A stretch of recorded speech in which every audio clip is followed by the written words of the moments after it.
বন্ধু নমস্কার। কিছু বক্তব্য রেখেছি, প্লিজ মনোযোগ দিয়ে শুনবেন, উপরে তুলে দেবেন না।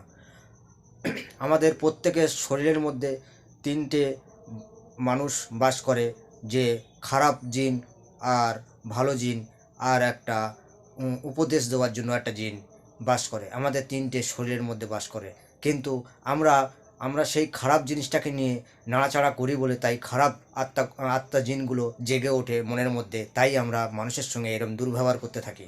কিন্তু এটা আমরা ভুল করি।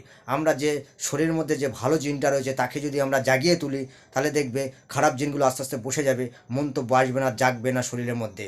আমাদের ভালো জিনটা ভালোভাবে জাগবে, তবেই তো আমরা নিজেকে ভালোবাসতে পারবো, তবেই তারপরেই আমরা আমরা মানুষকে ভালোবাসতে শিখবো। এটাই হলো আমাদের নীতি, কিন্তু আমরা সেটা করছি না। আসো আমরা একসঙ্গে আমরা মিলেমিশে সেই ভালো জিনটাকে জাগিয়ে তুলি, তবেই আমরা নিজেকে যদি ভালোবাসতে পারি, তবেই আমরা মানুষকে ভালোবাসতে পারবো। যদি কথাটা ঠিক বলে থাকি, গণেশ দার লাইক দিয়ে যাবেন। নমস্কার।